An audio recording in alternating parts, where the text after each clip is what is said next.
No, man, that's the last year I'm over here. Really? Yeah. I'm a missionary work.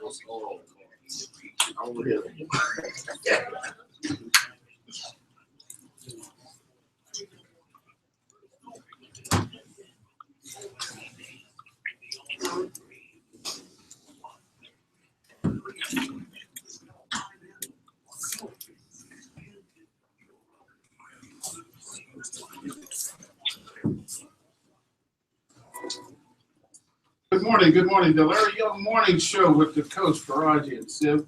This morning we're having a very special edition.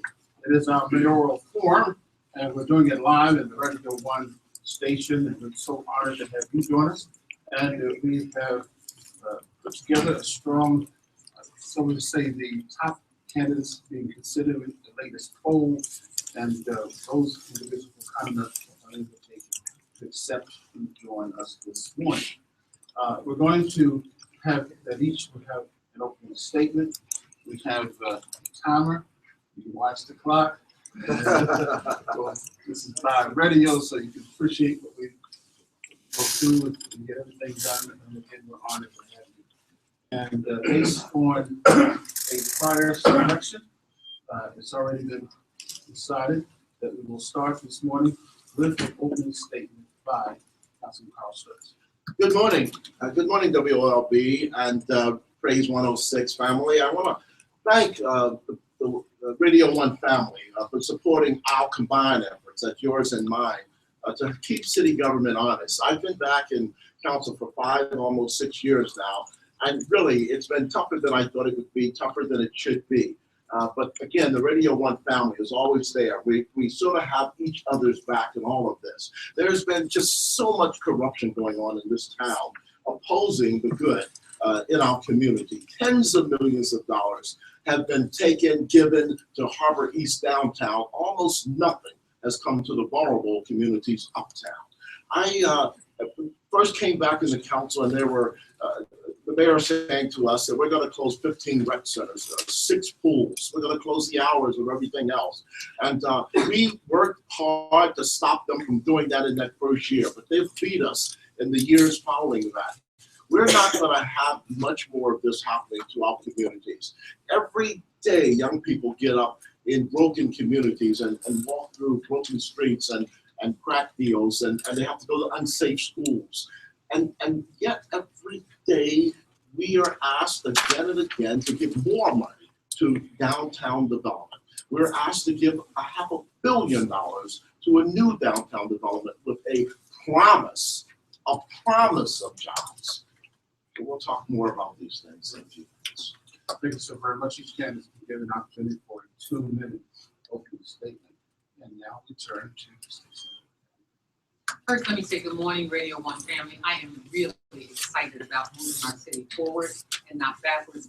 I believe part of my experience, having graduated from Morgan State University, started off as a banker, business developer, working at the Council for Business Opportunities, helping African American businesses expand all over the city, as well as dean and director of Strayer Business College, and having worked for William Donald Schaefer, creating Neighborhood Watch and Citizens Involvement programs all over the city. I am looking forward to moving us forward as a city.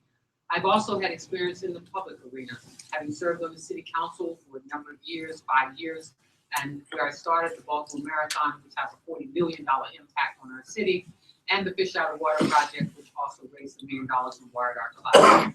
I'm excited about becoming the next mayor of Baltimore because I always see the glass as half full as opposed to half empty. It is about moving our city forward and not backwards, understanding that when we lift the least of us, we lift all of us. It's about moving our city forward towards development that focuses on neighborhoods and communities. We understand the importance of a great downtown, but we also must have great neighborhoods and communities. And so we need to focus on developing those communities. I'm focused on how we provide jobs and opportunities for the 77,000 people in our city that are unemployed. I will help us move our city forward by being more inclusive, more diverse, and realizing that when we again work together, we can have a great city. I look forward to having further conversations with you around the issue of inclusion and diversity. I'm Catherine Pugh. I ask you for your support to move our city forward and not backwards. Thank you very much. Councilman Nick. Thank you, Senator Young and Radio 1 family. I'm Nick Mosby, the son of Baltimore, the son of the failed policies and leadership of politicians like Ms. Dixon and Ms. Pugh. To the young men who have been sitting in classrooms and failing schools for the past 20 years, I was that young man. To the mother who has to get up early in the morning to catch multiple buses to go to a job, to put food on the table and provide unique opportunity of better exposure to her son and daughter. That was me and my sister. To the thousands of young men who have been slain in our streets in the past 20 years, you have been my friends. This time is serious. We have a job to do. And as the next mayor of Baltimore, I will say enough is enough. We need someone who understands, who can connect the dots from our corporate boardrooms to our street corners. And as the next mayor of Baltimore, I've developed a comprehensive plan, 15 points called Connecting the Dots, that goes after challenges like lead paint poisoning. The fact that in 2016, we still have hundreds of kids in East and West Baltimore being exposed to lead is unacceptable. The fact that we need to drive a school system that the city hall should be accountable to and that we can be proud of as citizens. The fact that we must return investment, not downtown, but in our communities. And we must develop ways of retaining our plans for policing and retraining them in a way that is true community policing. Enough is enough. Now is a huge opportunity. There are two clear choices. Either we can go in the past or we can move to the future. Thank you. Nick Mosby. Thank you very much. Ms. Warnock. Thank you. Good morning, everyone. Thank you, Senator Young. Thank you, Radio 1 family. It's great to be back. Hi, I'm David Warnock, and I really did come to Baltimore 33 years ago in that pickup truck. Baltimore has given me every opportunity that I have. I've been blessed, I am grateful, and I want your vote on April 26th. This is the most important election of a generation. Politics as usual, the political status quo, and the politicians in this race simply are not getting the job done. It's time for new leadership and a new direction. I hope you remember three things about me. I'm about jobs and opportunity, I'm about real change and transparency, and I deliver on my promises. For 33 years, I've been in Baltimore, rolling up my sleeves, working on the ground, connecting people. The organizations that I've been involved with either employed or trained thousands of people. But I'm in this race because city government has been inadequate on almost every front. The Department of Transportation says that 1 out of 7 bridges are structurally unsound, but they can't tell you which bridges they are. North Avenue can't count the number of kids in our public schools. How can they say every kid counts when they can't count the number of kids in our public schools? And our public pension plans are on the edge of insolvency, every public pension plan except for the ones for elected officials. But I'm also in this race because I believe a kid can graduate from high school in Baltimore City with the toolkit that they need for the job of the future in today's economy. I'm doing that at Green Street Academy on Hilton Parkway. And I also believe that we can create training programs like we have at the Center for Urban Families that train thousands of people. I want to write the greatest turnaround story in America with you here in the town we love. Thank you very much. Attorney Elizabeth. Thank you, sir. And thank you, Senator, for having me on, and good morning to the Radio 1 family. My name is Elizabeth Embry, and I love Baltimore very much. It's the city where I was born, where I went to public school, where I spent my career in public service, and where I hope to spend the rest of my life. I've worked as a deputy state's attorney. I've worked in the New York City Housing Department on affordable housing financing. I've worked in the Department of Labor for Maryland on developing workforce programs for people to work. And I've worked in City Hall as a lawyer and a policymaker with almost every agency in the city. And I now serve as chief of the criminal division for the Attorney General's office. I want to lead to run for mayor. And what I've seen in all these roles is what works in government and what doesn't. I've seen how progress starts and how quickly it falters and fails without effective leadership. And I'm running for mayor to fight and to continue to serve in Baltimore City, the city that I love so much, to fight for safe streets, to fight for schools that serve all of our children, to fight for an economy that serves, again, not just parts of the city, but all of the city, for prosperity for all, and to bring a new era of accountability in the city government, to have from the mayor on down a government that is responsive to the people and understands that we serve the people, and that we are serving our customers and taxpayers. So I'm really excited to be here. Every election is important. This election in particular presents an opportunity for real change and a chance to turn the page away from old politics and failed failed practices and turn to solutions and innovations and ideas that will bring this forward. Thank you. Thank you as well. We're going to ask questions, and the candidates have been informed that they have 90 seconds to answer each question. We're going to be very mindful if you go over, that will be deducted from the time in which you will make your closing statement. So try to be as mindful as this young lady is, right? And everything will be fine. Let's start with Councilman Carl Stokes. The question. Yes, sir. How will you deal with the homeless population? Well, my motto is, let's get Baltimore working. And I think mostly what we have in terms of homelessness is the fact that people can't pay the rent, so they can't pay the mortgage. So we must put Baltimore citizens to work. We have to help with training. We have to work with our trade unions, with our private industry, with nonprofits. There are actually about 7,000 or 8,000 jobs right now in Baltimore City waiting for people to work. And we're talking mid-skill level. We're not talking highly professional, mid-skill level.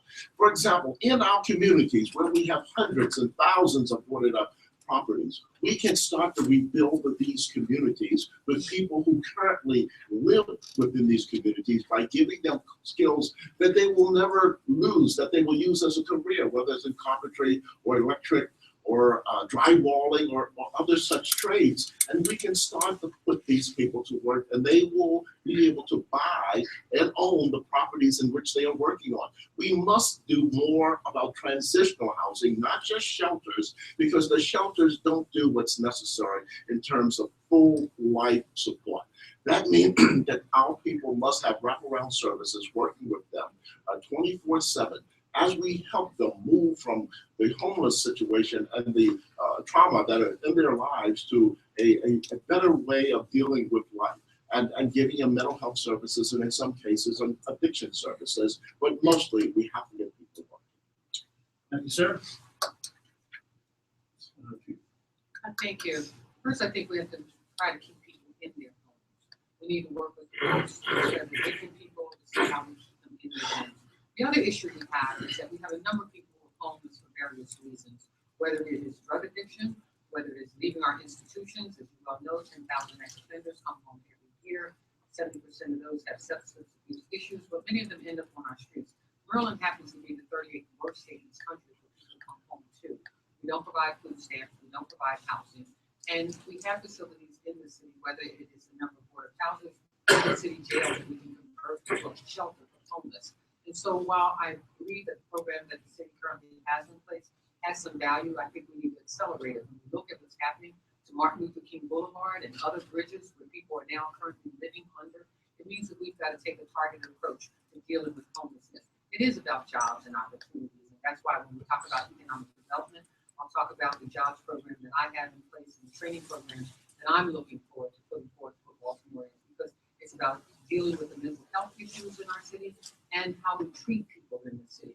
Every Sunday morning, I stop and talk with a young man who is always looking for his help with substance abuse issues, and more importantly, how to get into a home, not just a shelter. So we need to figure out how we can into homes as well. And there are some examples of that in other cities. And I'm a person of best practices, so I will be looking at those as well.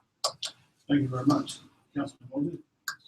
The fact that we have thousands of Baltimore City public school children homeless is just completely unacceptable.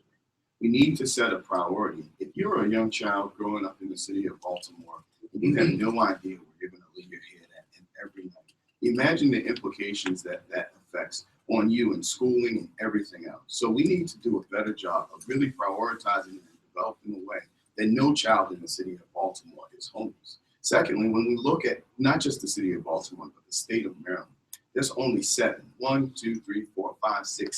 beds that are dedicated for adolescent homeless youth.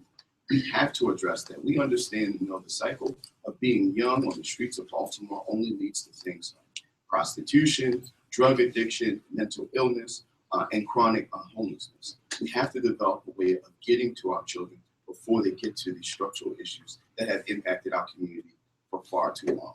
We need to also develop solutions of permanent transitional housing, specifically for folks who want the ability, not a handout, but a hand up, In my proposal, when we talk about economic development and we talk about growing our communities, it is about keeping folks in their homes. So the one thing that we talk about is when we turn around, when we intentionally develop ways of turning around communities, providing opportunities to ensure that we have rent control in place. Because at the end of the day, it's important for us to protect the residents who've been holding up our communities for decades, and rent control is a way of doing it. Very well, thank you. Next is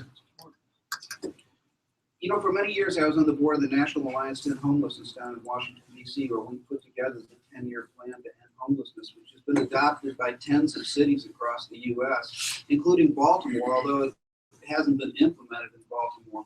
Homelessness is caused by two things. One, lack of access to mental health services and drug treatment services, and lack of access to jobs. We need 24-hour drug treatment on demand, and we need more permanent supportive housing in our city.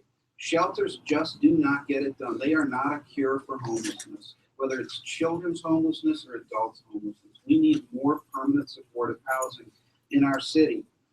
We also need jobs, because at the end of the day, a job is the foundation of dignity and respect. And in my administration, I believe that we can put up to 10,000 people to work, restoring, recycling, and demolishing our vacant housing stock in our city. We will do that. I've already started a company that's 40% owned by the Center for Urban Families called Green Job Works that's doing just that.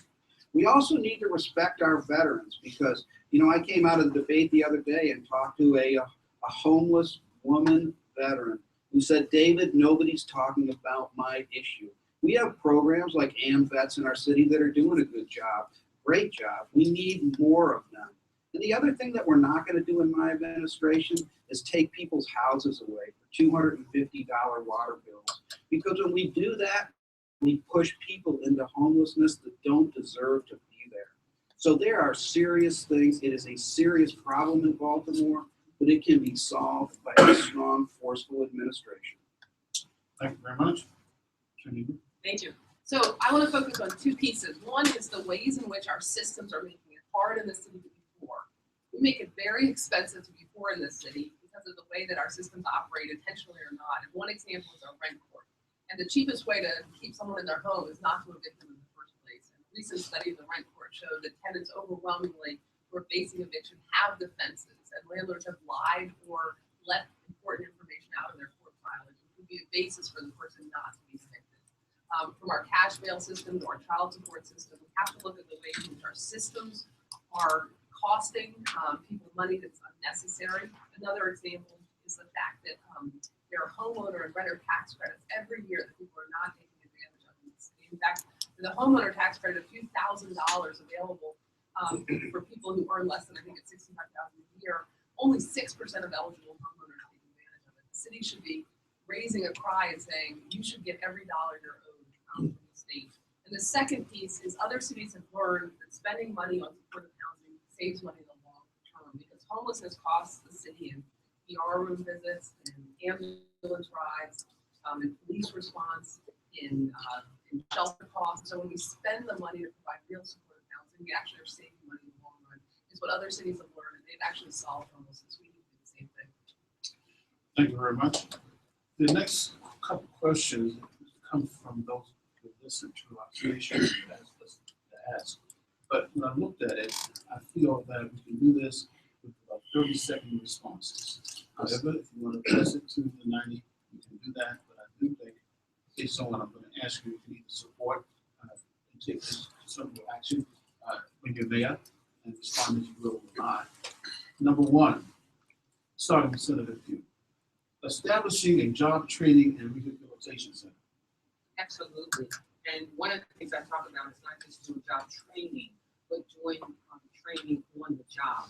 We have a lot of training programs in our city, but we really want to focus on how to get people to working. And I talk about that in our economic development plan, where we couple the Office of Employment Development, which we already have, with job training, defining where the jobs are and getting people to those jobs. And let's train on the job. Let's take those money that we train people in classrooms and train people on the job.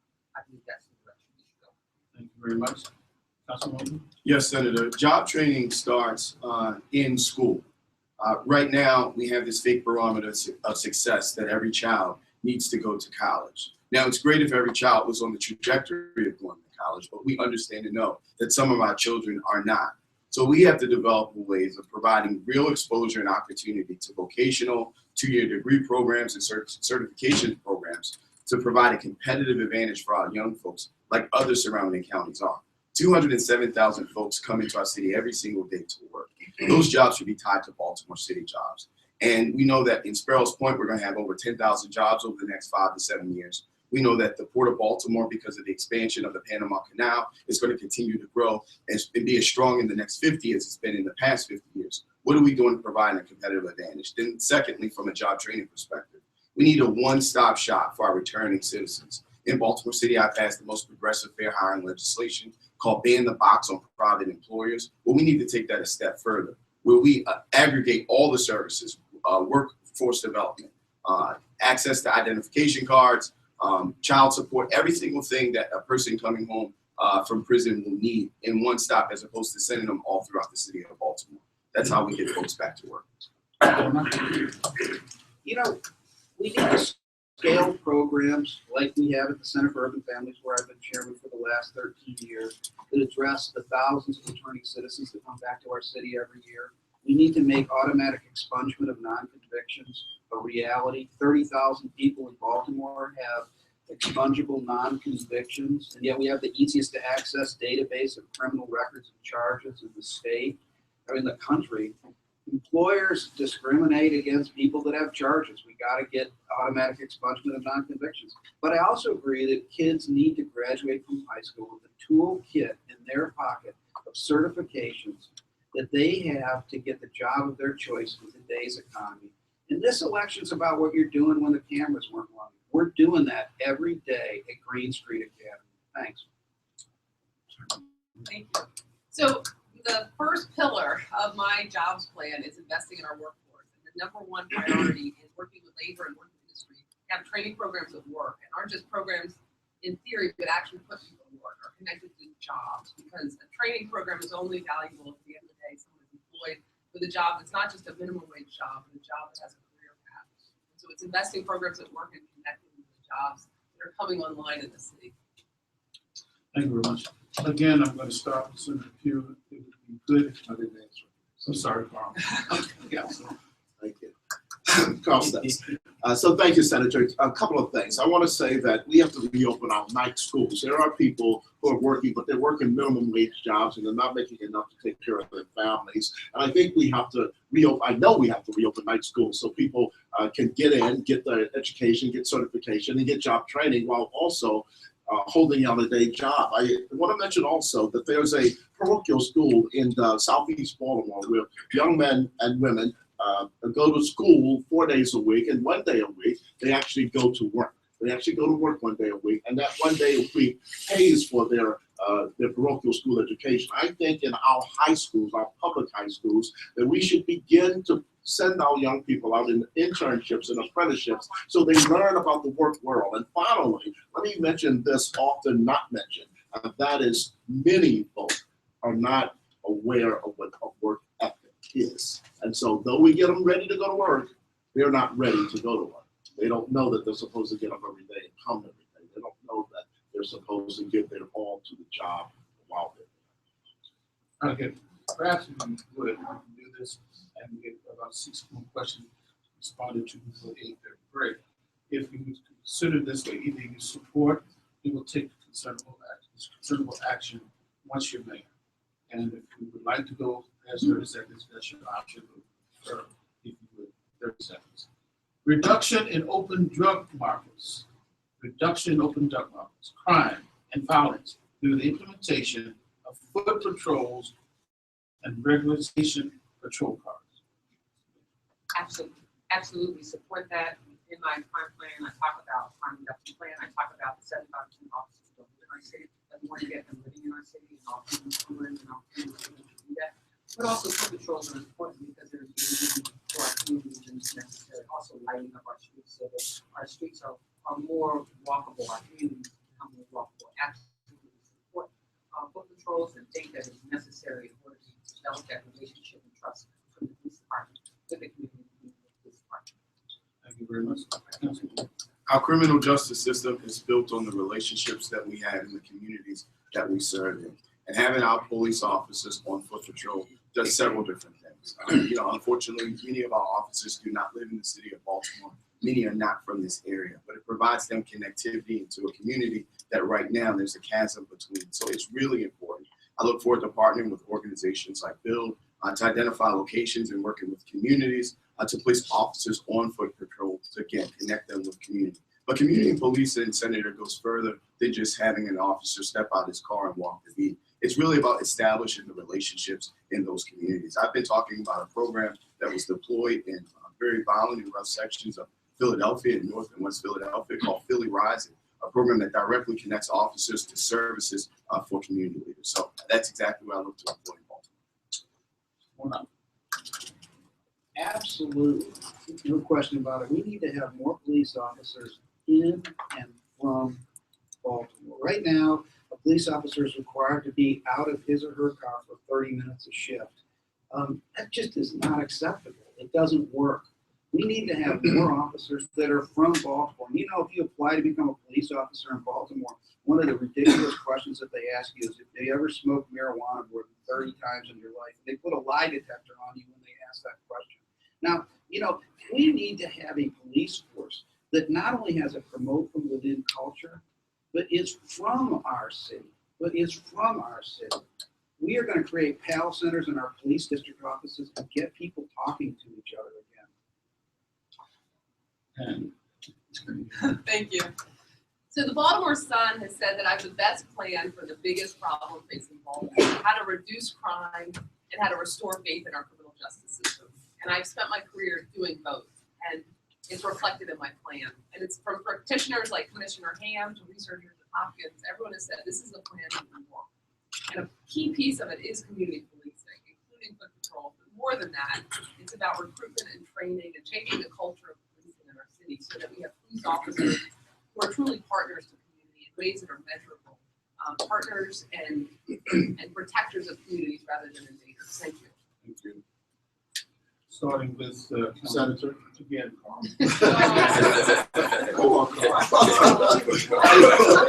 Thank you, Senator. So I'll be brief.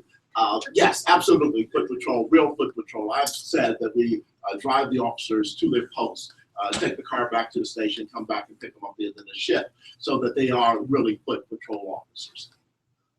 We're going to pause. We're going to take a 5-minute break. Be back. We'll still get some additional questions that are sent to us by our listeners, and we'll have some additional questions as well. Thank you very much. We've got some music, some information that we'll be back with at 8:35.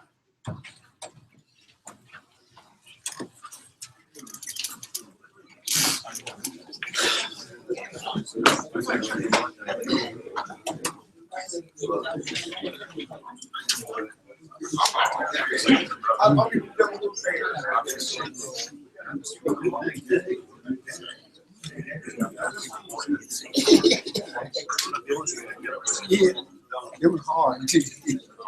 I thought I wasn't ready to get in.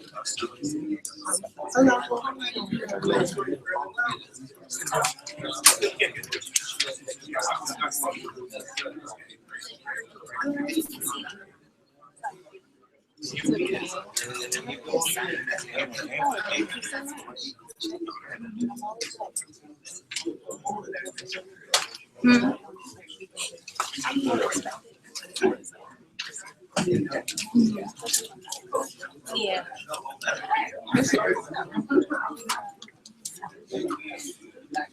Guys, it's talking. Yeah.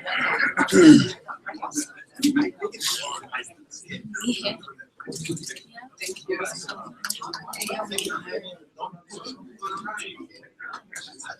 Oh.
Very well.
Good morning, Larry Young Morning Show. We have with us great TV Main Studio, as we're now in our Dr. Jock Studio here and doing a live broadcast with the candidates for mayor of the city of Baltimore. We want you to know that Radio 1, in cooperation with the Baltimore chapter of the NAACP, the Greater Baltimore chapter of the National Network, Afro-American newspaper, and the Baltimore Urban League will host the last day to register to vote drive at Mondawmin Mall from 10 a.m. until 8 p.m. on Tuesday, August the 5th. Also, Radio 1 will get out the vote rally on Thursday, April the 21st at the New Shallow Baptist Church from 6 until 9 p.m. There will be a second forum for the mayoral candidates in what we call a radio town hall. And that'll be held on Thursday, April 21st. Next, Vote Fest will be at the campus of Cotton State University on Saturday, April 23rd. And Radio 1's Car Wave, Please Vote on Monday, April the 25th. We'll be at the corners of McCullough and North Avenue with all of our stations and our personalities waving and asking whoever wishes to join us, please vote the next day. Thank you very much. Now we'll get to some questions again that we'll put this, if you can, in the 30 second sidebar. And then we'll move back to the 90 seconds. Right this time, starting from all right. Let's here we go. Reduction of scratch that. Put financial resources in the Billie Holiday Performing Arts Center and arena players. It is a concern that a lot of the resources that go into cultural activities tend to favor old, long-standing institutions. But here you have an arena player, the oldest Black community theater in the country, and they, along with the Holiday Performing Arts Center, they need some resources. Mayor, could you find a new way to give them some help? Yes, Senator, it's not just a perception, it's the reality. When you look at the past bond bills done by the city of Baltimore, not just over the past couple of years, but for decades, they have historically underfunded specifically African-American cultural art institutions in the city of Baltimore, like arena players, like Billie Holiday, but also like the UB Blake Center. So arts and science is a critical component of development of our children, as well as rekindling and holding on to our history. And as the next mayor of Baltimore, I'm committed to ensuring that our institutions are intact. Thank you very much. Absolutely. You know, I've been supporting through the Warnock Foundation a number of small and local artistic talent for a long period of time, and I think we don't do that enough in our city. And we will definitely place a focus on that. You know, the other thing that I'm really hoping in the course of my administration, and I think we need to work really hard on it. It's really ironic that other than Associated Black Charities, there's not a person of color that runs a major foundation in our city. Maybe we ought to think hard about doing that in the future. Thank you. Thank you. So absolutely, and one of the things in my arts plan I talk about is the fact that we really don't have equity in arts funding. And that comes down to the fact that we really don't have a plan and we don't have an institution of artists and community members to inform that plan. And the way we spend money in the city around arts is haphazard, and it goes over and over again to the same familiar faces. Excuse me, the Walters Art Museum, the Baltimore Museum of Art. It's year in and year out without any involvement from the community or the artists of our city. So I will commit to having an arts council in Baltimore. We have an artist review member to help inform our spending around the arts. Thank you very much. Councilman Stokes. Thank you, Senator. Appreciate you finding me here. Carson. Go ahead. My time starts now. But as just this past council session, the past 6 months, I was able to, with the support of my other council members, to establish an African American Tourism and Cultural Arts Commission. Lou Fields is chairing it. Roz Johnson, granddaughter of Henry Parks Jr. is serving on it, and others are serving. Dr. Martin. So the long story short is that we put together this commission, this council, which are going to be from this point on advising myself as mayor and the city council on what we do with our arts. Thank you, Senator. Thank you. As you all know, Senator Young, when you were senator, you provided bonds and so forth for several of those institutions. We've now inherited parts of the 44th district where the playhouse is, and we currently have a bond before the General Assembly as it relates to funding. But what we need to do is look at how the visiting Baltimore budget is allocated, because when we talk about visiting Baltimore, certainly our institutions are part of that as well. So I look to dedicating a portion of that budget to heritage, to these heritage institutions, because I think it's only fair thing. Thank you very much. Next question is, will you support legislation to make illegal possession of firearms in Baltimore State felony? Boy, I've been talking about that a lot on this, on a variety of forums. No question about it. There's, it's a felony in DC, it's a felony in Virginia. I'm not sure why it's not a felony in the state of Maryland. We need to go after repeat gun offenders. We all agree on that, and we need to make that stick. One way to make that stick is to support that. There you go. So thank you. And just to be clear, the question is whether it's a first-time offender, whether it should be a felony. It's already a felony for people with past violations of carrying a gun. And I have actually testified on behalf of previous iterations of this legislation because it's so important that we get a handle in the city on gun violence. And so I've been in Annapolis fighting for this. Our current mayor has been a supporter, and our current police commissioner says this is absolutely vital because people right now are carrying guns around the city, loaded handguns, and they are not afraid of the consequences in court because they're getting probation before judgment and they're right back out. So I'm very strongly supported. I have for years. Thank you very much. Councilman Stokes. Yes, I absolutely believe that this should be a felony. It's amazing that it's only a misdemeanor now, that people just feel they can carry a gun because there's really no penalty at all other than to pay a fine. I actually have the legislation, had a conversation with the police commissioner as it relates to this particular issue. We have to get illegal guns off the streets. We've had testimony thus far, and I thank those who have supported this issue for testifying. But this is a very conservative state. We really have to send letters and so forth so that we can get this legislation moving forward. Thank you. Councilman. This issue epitomizes the disproportionate failure of the war on drugs and its implications, particularly to communities of color. When you look at it today, an 8-ball of crack is automatically a felony, just with simple possession. However, with the holding of a handgun, it is not. Again, we need to go after our violent repeat offenders, the folks who are walking around with our guns, and really change the policy around the war on drugs here in the city of Baltimore. So yes, I totally agree with you. Thank you very much.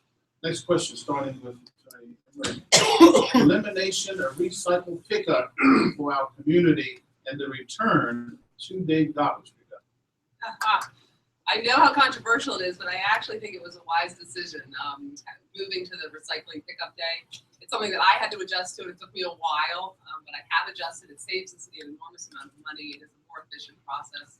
I think we could look at whether there's some exceptions that should be made for families that are for large families or people who have different kinds of needs. But I do support the program for 2-day program. Thank you very much. Councilman. Yes, there are parts of our city that do need 2-day pickup. Actually, truth be told, there are parts of our city right now that still get 2-day pickups. They're around the harbor. They do get 2-day pickup. I also tell you, I don't need a $9 million trash can Thank you. Well, there are, looking at best practices, I support recycling, but there are actually trucks that do both. And I think we need to look at it. And the other issue is the grid in terms of how we're picking up trash. And our main quarters, you know, first of all, we need to make sure there are trash cans at every bus stop in our city, because they're not. And so I think we need to look at best practices. Let's see if we can do both at the same time. I think there is a possibility. Our city is as dirty as it's been in quite some time, and I think that this symbolically represents the failures of past leadership, specifically with Ms. Dixon, when she employed the 1 day a week pickup. However, without providing the awareness, education, and oversight in our communities to ensure that it was going to be effective for our communities. It's one thing to put out policy. There's another thing to change procedure. But it's really important that we're ensuring that our residents and our citizens are on board, and that did not take place with this. Thank you very much. We're going to go back to the 90-second time slot. Senator Young, I don't get to. Oh. First it was Carl, now I'm going to get all the You know, I would say this, that, you know, this is emblematic of a city that has lost the concept of customer service. And I would be supportive of listening to people. People deeply care about this issue. I hear about it everywhere I go. And we need to listen to the people that live in this city and consider going back to that, because if it's important to the citizens of Baltimore, it's time that the city starts having a culture of customer service, listening to people and admitting that maybe they made a mistake and go back to things that we did before the work. Very well. Thank you, sir. 90 seconds, unless there's a question. Will you commit to a long-term financial planning or focus on annual spending plans?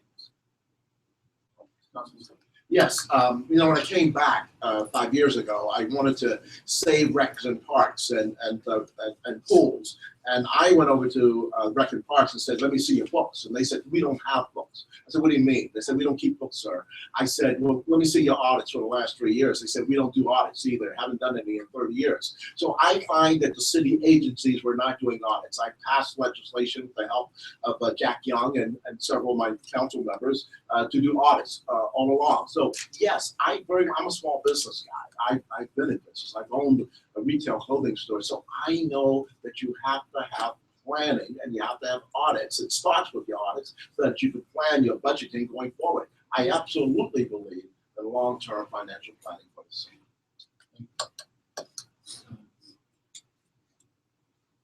I believe it was the council that passed legislation requiring us to do audits, but we do audits.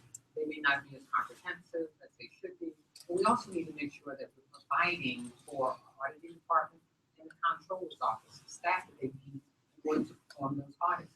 I don't know how you plan without audits, but I do know that the city does have a AA bond rating, and certainly couldn't have gotten there without having done some form of audits. I know sitting on the board of directors for the University of Maryland Medical System, we do audits, but we do them every few years, but we have annual financial statements so we can understand how we plan for the future.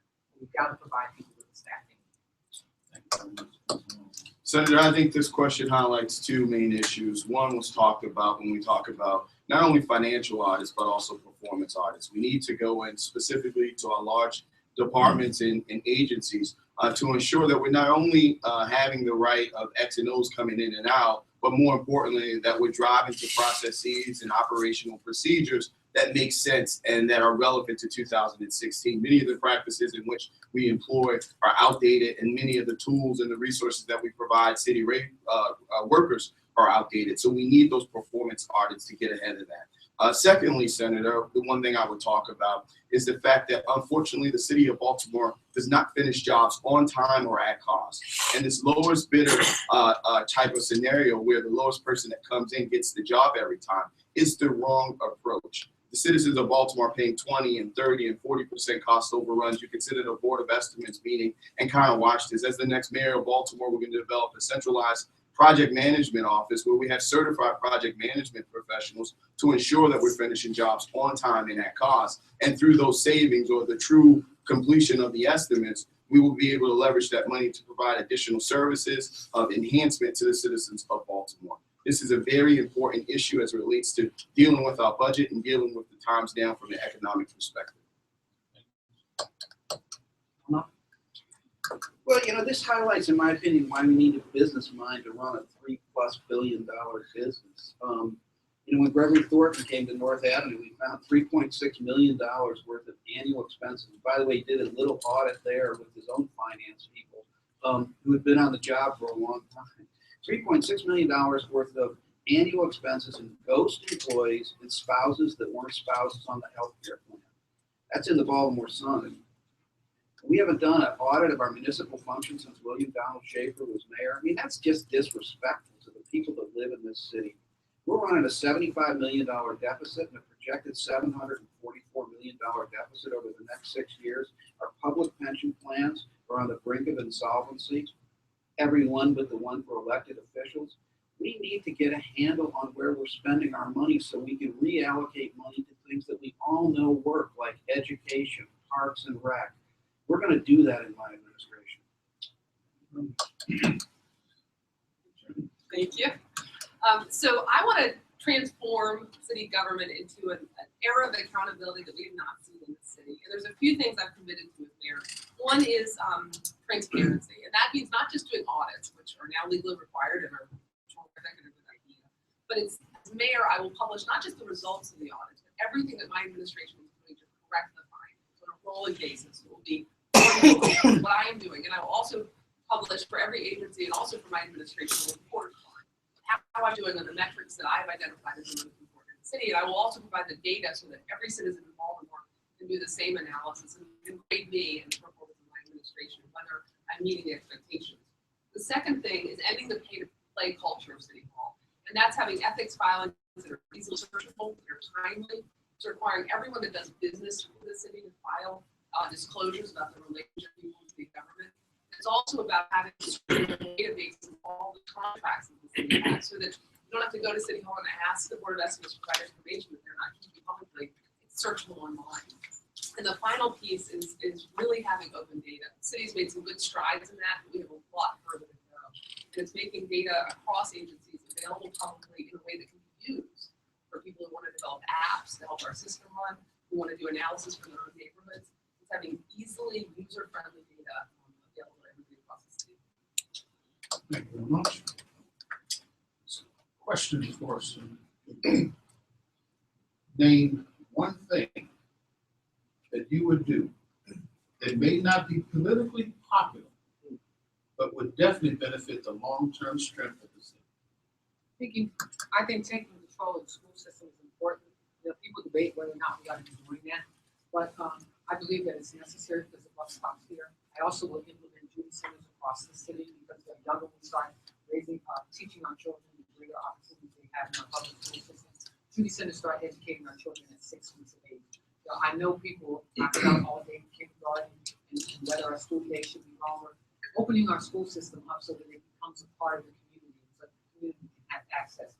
We talk about the lack of opportunity for people to access computers and books and so forth. Our school system needs to be a part of the community. So I want to make our community accessible as it relates to the school system and to allow them to come into our school system and utilize the services that are provided. At the Baltimore Design School that I helped to create, what we have put into our school system is a health clinic.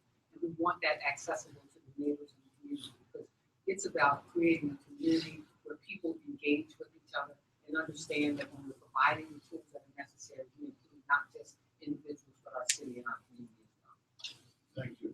Question. Name one thing that you would do that may not be politically popular, but would definitely benefit the long-term strength of the city. What I'm going to talk about is the politics internal to City Hall and directly related to the failed leadership of the past. As Ms. Dixon said, as City Council President, hundreds of thousands of mostly African-American men were arrested every single year on the streets of Baltimore. But then when Ms. Dixon became mayor, we went to the thesis unit under Commissioner Bielefeld when we saw an increase in police brutality complaints. As the next mayor of Baltimore, what I'm committed to doing on the first day is to say these automatic gag orders when a police officer goes out and defies the distrust of our community and hurts a member of our community, The fact that we have civil lawsuits and that person is no longer able to talk about that anymore, that policy needs to go away. All it does do is empower the small group of violent officers that are roaming our streets, hurting our individuals, and not providing transparency into a community. It's counterproductive to us growing community and police relations. And as the next mayor of Baltimore, and I've been the only person in this race to talk about it, I will do away with these automatic gag orders. Very well. You know, I will restore the police district offices because, you know, the architectural footprint of all of our police district offices is fairly similar. And I think the conditions that we're asking our police officers to work under are absolutely deplorable. Anybody that's been in a police district office would agree with me. But I want to restore the back of the house, give our cops a respectful place to work. New locker rooms, new bathrooms, new gyms, and new office space. But more importantly, I want to restore the front of the police district offices and put PAL centers in the front of the police district offices. PAL centers worked before they were eliminated. And I want to put free Wi-Fi at the front of our police district offices so people have a safe place to come in our neighborhoods on Mount Street or Reisterstown Road, can come in and work on the computer in a safe place. We need to get our police talking to each other. Our police and our citizens talking to each other. That's the way we're going to solve the crime problem in this city. And I believe that we need to give our cops a respectful place to work. All right, thank you much. Thank you.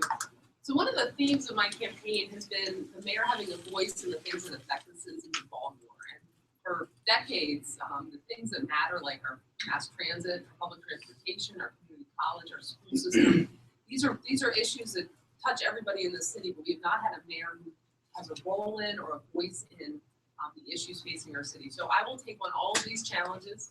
One of them is making sure that our buses are effective and efficient and fighting back against a poorly thought out link system until it's actually right and modeled and proven to serve the city of Baltimore, the new rapid bus system.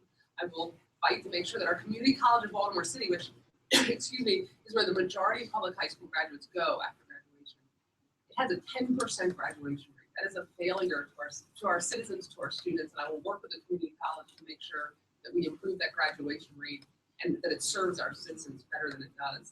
Our public school system, Senator Pugh talked about, for decades, mayors have said they've been hands off. They said it's too hard, it's too complicated, it's politically unpalatable. I will be involved from day one at an operational level, making sure our system serves all our students. Thank you, Councilor Stokes. Yes, thank you, Senator. The one thing that I would do, politically unpopular, is to give tips, pilots, and tax incentives only to distressed areas of Baltimore City. So no longer will I give a tip, a pilot, or any tax incentive to an already built up wonderful place on the promise that some of that will spill over to a distressed community. We're going to start with the incentive to the distressed community. We're going to give the jobs to the folk who need the jobs right now, and not some promise as we got 40 years ago that the Inner Harbor, if we built it, it would go out to the rest of the community. Or 10 years ago, if we built Harbor East into the community. It never did on either of those projects. So I would turn over the incentives to the communities that most deserve it. All right, Sue, thank you much. Here's the question. Transportation.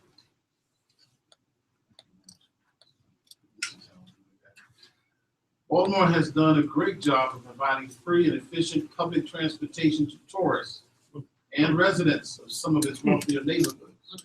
Now it needs to turn its attention to finding ways to help get people from the inner city to employment centers. And we'll start that when we return in 5 minutes.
edition this morning with a opportunity for the candidates who are running for mayor of the city of Baltimore will have the opportunity to respond to some of the questions that were submitted to us to ask, and we are going to return to that at this moment. Again, we want to remind you of the early voting dates. I'm sorry, I'll have that for you in the next 20 minutes or so. We do have early voting in our city. I think it starts in 14. There we go. Thank you so very much. And so we encourage folks to have one opportunity. And of course, the election date itself is April the 26th. All right. I'll repeat the questions. Baltimore has done a great job of providing free and efficient public transportation to tourists and residents of some of its wealthier neighborhoods. Now it needs to turn its attention to finding ways to help get people from the inner city to employment centers. Starting with Councilman. So Senator Young, mass transit, we understand though, is the Achilles heel to economic growth, but more importantly, the lack of mass transit disproportionately impacts the poor, the shut-in to access to upward mobility and jobs. I speak on this not because I read it in a book or I saw it in a movie, but I shared a bedroom with my mother and my oldest sister till the 8th grade. And every single day, me and my sister, we woke up about 4:30 a.m. while my mother had to roll out of bed to catch 2 buses to go to work to put food on our table. Mass transit was a failure then 30 years ago, and it's still a failure today. And that's why this issue is so important. Many of our leaders stood with the governor as he erased this idea of connecting East and West Baltimore through the Red Line and developing a system that now disproportionately impacts the poor even further. On that day, Senator Pugh and as well as Ms. Dixon stood there with him. What we need to do now more than ever is develop a competitive advantage for our folks to ensure that we connect our folks in West Baltimore to some of the job growth specifically in East Baltimore in the county. The Central Maryland Transit Authority came up with a report that said Baltimoreans are only 11% of them have the ability and access to the job sectors around this metropolitan area in less than an hour. Sitting on a bus for 2 hours or an hour and a half is completely unacceptable. We must connect our folks to the jobs in Sparrows Point, to the jobs at the port, to the jobs in and around Baltimore City. And as the next mayor of Baltimore, I'm committed to doing that. Thank you very much. Next, we go to Mr. Warnock. Mobility is absolutely critical to getting people to the jobs that they need. And, getting people from West Baltimore to those jobs in East Baltimore is absolutely essential. On my website, we solicited from people the worst commute in Baltimore. And I've been riding the bus with people, understanding the depth of our public transportation problem. I've also been advocating, and I will deliver on a modified red line that goes from Social Security, stops at the West Side Mart Center, and dead ends at Lexington Market, connecting people to the subway and the light rail. I want to turn Lexington Market to something that's akin to New York's Penn Station, where people not only have a reason to be there, they have a reason to be there because they're changing trains. We're connecting people from the west side to the east side, and then we will put a connector from Hopkins to Bayview down to those jobs at Sparrows Point. That's how we're going to create mobility and jobs in our city. Thank you very much. Thank you.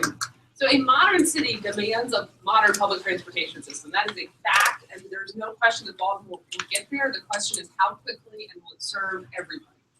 So it's a few things I talked about in my plan. One is long-term planning. We've got to have money from the state and federal government to create an east-west connector, not little pieces, but something that will connect our system as a whole. Because DC started in the 60s building out its subway system just like Baltimore did, but DC invested year in and year out, and they have a connected system, and they have a system that is ridership 10 times, 20 times more than Baltimore. So we have to invest in the long term in connecting our subways and having an effective east-west connector. But that's too long for people to wait because over 70% of households in some of our neighborhoods don't have access to a car.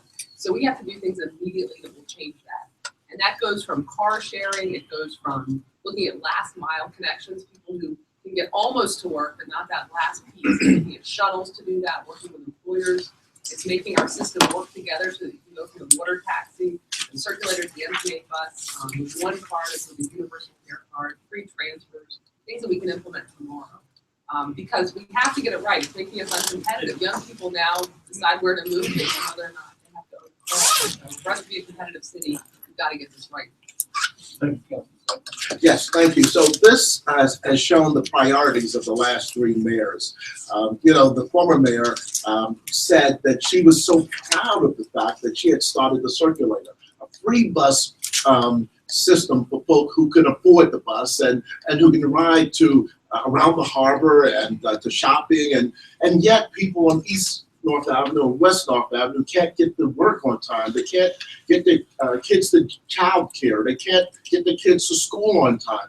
They can't, and you know, and the former mayor who became governor, he could have moved the red line while he was governor of the state of Maryland, but he daddled and did not move that project to being shovel ready, and he let that red line die. It was O'Malley who let the red line die, not Larry Hogan. And so we, and me as the next mayor of the city, has to work with the current state of education to be sure that we have a ready plan much, much sooner than some long 20-year wait plan. Thank you very much. Thank you, Larry. I want to address any assaults because it's really important that people understand where transit dollars come from. You know, we know that we get many of our transit dollars from the state, and it's important to have a relationship with the state as we move forward with the right kind of transportation for our city. Rapid buses are important because they can help link us, but they do need community approval. The other thing is, how do we expand the circular so that it meets the needs of not just the inner harbor, but the outer harbor as well? And we do have some of that with the various universities, but we need to figure out how do we include more of that in our city and in the neighborhoods where we need it most. Also, I think we need to look at how to expand the hours of the MARC train so it meets the needs of those who travel from Baltimore to Washington, D.C. Also, there is another rapid transit system that is being developed, and it's a lot less costly than the Red Line, and I think we look at how we implement that. And we also have to implement the bike share program, the biking program that's already been developed, which is not have implemented at the level that it should. And let's just make sure that the circulars that we develop for the neighborhoods and communities are sustainable. Thank you very much. I can only have a great appreciation for all of you making this decision and voting there. I'm sitting here with 5 questions and less than 6 minutes to give to you. So, and I got to choose between taxes, police and public safety, housing, jobs, and education. And I have an easy criticism. You come and go, you would stay in the situation for 26, so I'll make the choice what I ask you. But then again, I'm going to ask you, which one of the questions would you want to start with? And I'm going to start off with Can you give them all one more time? taxes, Yep. police and public safety, housing, jobs, education. Well, we haven't talked about housing yet. Okay. Neighborhoods like Freddie Gray's, Sandtown, are more segregated than ever, more relief of opportunity. The next mayor needs to embrace the Obama administration's efforts to use housing policy to alleviate segregation and to work in a regional partnership to help those who want to move to better neighborhoods, even if it means leave the city. That's a very smart, thoughtful question. So federal policy created segregation, federal housing policy. And so federal policy and city and state policy should be used to end segregation. I'm all about choice and people should be mobile across the region, absolutely, but that doesn't mean we don't need to invest in the neighborhoods in our city so that people don't have to make that choice. So while I certainly support in the short term anything that helps people live wherever they want, I want to immediately start investing in our communities in a strategic way. One of the things I like to talk about is the fact that we have these wonderful corridors in the city that have been underinvested in for decades. And North Avenue and Pennsylvania Avenue, two of our greatest connectors in the city. They touch so many neighborhoods. There's already development really without city involvement that's happening. And one of my priorities there is to invest heavily and bring development to the corridors of North Avenue and Pennsylvania Avenue so that they are the shining examples that they used to be of the city. Thank you so very much. Councilman Stokes?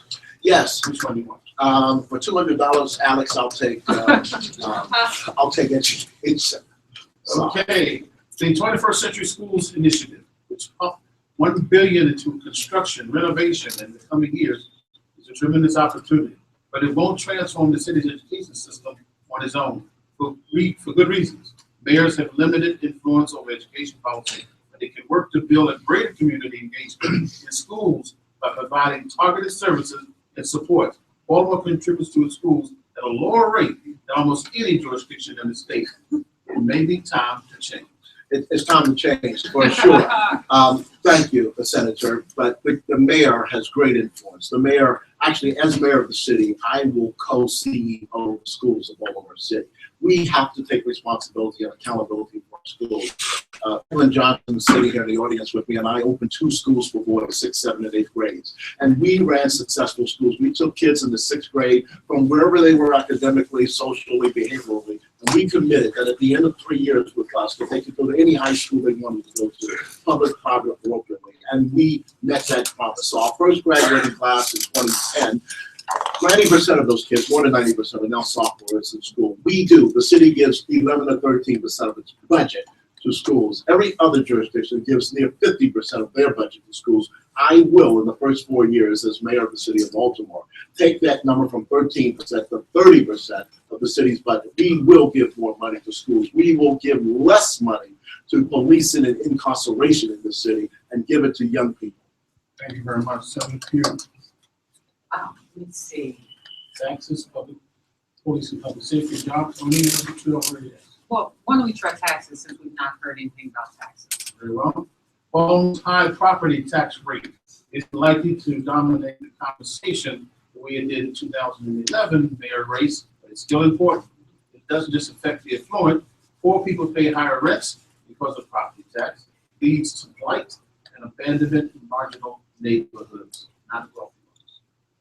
So, if we were to continue on the current trajectory of this administration, which has already reduced our property tax by 14 cents, we would be at 28 cents in the next 4 years. And I think that's a good thing. I don't believe that we reduce property taxes irresponsibly. And so one of the things I'm looking at is setting up a tax reduction commission so that we can look at how we do that. We also have a number of TIP projects that are coming online. And so I think we take that money when it comes back online and dedicate it to property tax reduction. The other issue is the number of board of houses that we have in our city. And since those properties aren't online, I think we make it very easy for people, whether it's through a dollar house program or whatever we come up with, to get people into those homes, that those properties we charge a lower property tax, whether it's $1,000 a year, just to get us back on the rolls and increase taxes in our city. The other thing we can look at is scaled taxes as it relates to people who are not doing what they should do as it relates to taking care of some of those vacant properties. So I think that by doing that, we will look at a tax reduction moving down the road, but I will not do it irresponsibly. I'll make sure that we're making tax reduction a reality in our city and continue what we're doing because we are moving forward in the direction. Thank you very much. Councilman Mosby. Senator, I would like to answer each question. I know I can't in the time allotted, so I ask folks to go to my website, mosbyformayor.com. I have a 15-point plan there. I'm going to take the question on education, Senator. When we talk about education, the city of Baltimore needs a paradigm shift. Many of the candidates up here have constantly talked about the role of mayors in the school system. And it's not about quote unquote ownership. That's just plain semantics. But it's about being responsible to Baltimore City's most precious assets and resources, and that's our children. In my plan, we call for aggressively going after the manufacturers of the lead paint poison. We understand and know that our children, hundreds of kids in East and West Baltimore, are being poisoned by lead paint every single year, and the direct impact of their lack of development in school, as well as the direct correlation to the violence that we see on our streets. We're going to pay for universal pre-K through social impact funding to ensure that every single 4-year-old in the city of Baltimore will be in a structured school environment by the age of 4. We know that significantly increases their ability to perform well in school. We also are going to track the performance of that to ensure that we get our children reading by the 3rd grade. We know if we get our children reading by the 3rd grade, that exponentially increases their ability to graduate from high school. And then lastly, we're going to do a paradigm shift from the school to prison pipeline to a school to workforce pipeline, where we expose our children through youth works or year-round programs that pay them to be exposed to the career tracks of tomorrow. Again, every single child is not going to go to college, and college should not be the barometer of success. We need to expose our children and provide them a competitive advantage that we're not doing today, that Harford County and Baltimore County and the surrounding counties are doing for their members. Thank you very much. Let's talk about jobs. Baltimore has taken steps to remove obstacles to employment, such as ban the box legislation, or by the efforts of Mayor Blake, school officials to allow some ex-offenders to work on school construction projects, but it needs to do more to encourage private sector job creation. Proposals spearheaded by the city hospitals to target a hiring initiative in low-income neighborhoods speaks to the potential for partnerships with business. The next mayor needs to do more. Absolutely, absolutely. Let's talk about 5 things that I believe that we can do that can move the needle with respect to jobs in our city. And let's first start with removing the barriers that people have to employment. Ban the box is a great idea. It just doesn't go far enough. I've been fighting for automatic expungement of non-convictions. As I mentioned earlier on this show, 30,000 people have expungible non-convictions in Baltimore City, and they don't get it done. And we have an easy to access database of criminal records and charges. So we're going to remove the barriers like we've been doing at the Center for Urban Families, where I've been chairman for 13 years, for a right away. We are also going to look at our housing problem as a job opportunity. We can put up to 10,000 people to work doing demolition, remodeling, and recycling of our housing stock in Baltimore City. I started a company, Green Job Works, that does that. We are also going to create that regional transportation system. That modified red line will put thousands of people to work in Baltimore City. We're also going to, like we're doing at Green Street Academy, graduate kids from high school with the toolkit that they need to get the job of their choice in today's economy. I'm happy to say that 98% of my sophomores and juniors already have a summer job with places like BG&E and Hopkins and University of Maryland, YouthWorks, the USDA. They have $175,000 worth of wages already in hand for this summer. We need to graduate our kids with certifications so they can get their jobs going forward. Thank you very much. Kevin, we're going to have to squeeze you down to a minute, and I'll make it up some other individual discussions on the air, but I know I promised to, but the clock's on me. I'm going to start with Esquire. Oh, yes, I like that. Thank you, sir. One minute. So there's a very simple choice in this election. Do we move forward as a city, or do we remain with the status quo and the failed policies of the past? We've been talking about a lot of ideas during this campaign and during the forum. And the ideas matter, but they're not enough. And the Baltimore Sun has said that my ideas I have the best plan on the biggest problem in Baltimore, which is reducing violence and restoring faith in the criminal justice system. And I have terrific plans, but I would argue more important than the plans are the ability to implement them. The ability to implement them without being distracted by past scandals, conflicts of interest, litigation, past and present, and having a mayor who is focused on day one and fixing the problems that affect the city. So I'm incredibly excited. I think this election that's now just about 5 weeks away is the most important in our lifetime. I think it's time for Baltimore to turn the page and get the work done. Thank you very much. You know, I'm the best choice for mayor if you really want to turn the city around. We are at a crossroads. We can stay down the same path with the same empty promises from politicians that have been at it for a long period of time. We can move in a new direction with new leadership. The things that I've been doing when the cameras weren't running, like the Center for Urban Families, where we've had over 25,000 people go through our workforce development program on their way to a better life and jobs. For working for automatic expungement of non-convictions. Founding Green Street Academy, where our kids will graduate next year with certifications in healthcare, technology, Microsoft Authorized Training Academy. And we're bringing our families, our parents in to get those Microsoft certifications. And energy with the relationship that we have with BG&E, where our kids are actually getting dual credit from Baltimore County Community College. We can do those things and create true community schools across our great city. I love this city. I've been grateful for everything that it's given me, and I'm looking forward to being your mayor. Thank you very much. The one thing I'll ask, Senator, is has our city, our community gotten better in the past 20 or 30 years? And to the listeners, if that answer is no, why do we keep doing the same thing over and over again? This is a huge opportunity for the citizens of Baltimore to collectively come together and say enough is enough. Enough with the failed policies, enough with the failed leadership, and on to a brighter future and tomorrow. I have a 15-point comprehensive plan that goes after aggressively things like lead paint poisoning, the school system, our mass transit system, our housing system, Look, last year we had 344 homicides. Right now we have 500 more properties that are vacant than 15 years ago. We're moving in the wrong direction, and the same old leaders and the same old policies will not build for a better future of Baltimore. Let's not vote in the stale leadership and stale policies of the past. Let's vote into new energy with lasting results for all Baltimoreans, and that's what you get from Nick Mosby. Thank you very much. Senator? I'm excited about being the next mayor of Baltimore. I love our people. I love our city. And all that I've done with years of public service, whether it's in the private sector, have helped to move this city forward.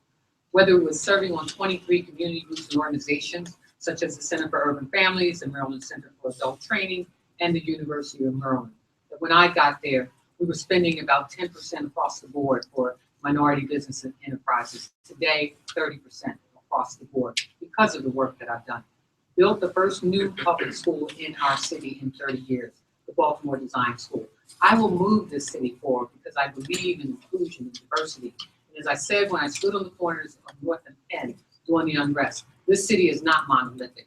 It's rich, it's poor, it's black and white. What it needs is a leader who will be inclusive, that will work with everyone, push our city forward, understand that when we lift the least of us, we lift all of us. I look forward to moving our city forward and not backwards. Councilman Stokes? Carl Stokes, 2016.com is my website. Senator, the city has intentionally turned its back on our poor citizens, particularly our black children. And I want to tell you about promises. I'm going to tell you where I've stood in the gap.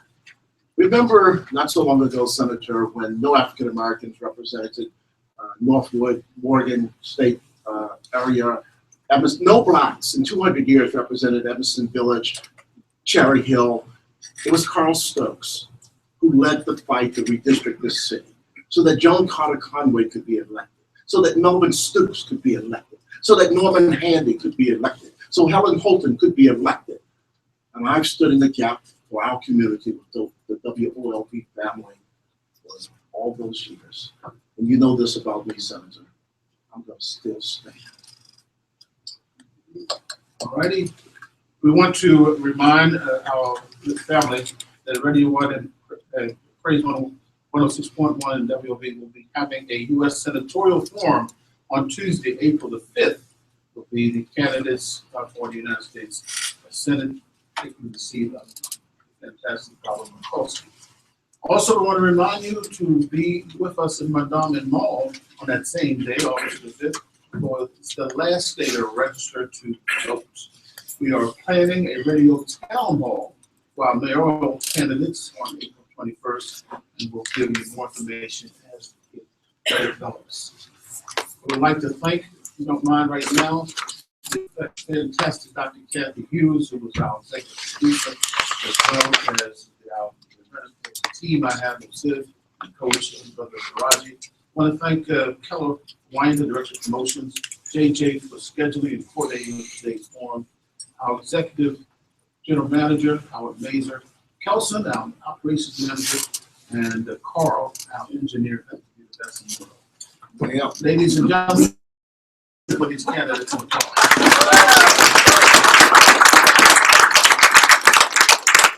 Thank you. Thank you. Thank you.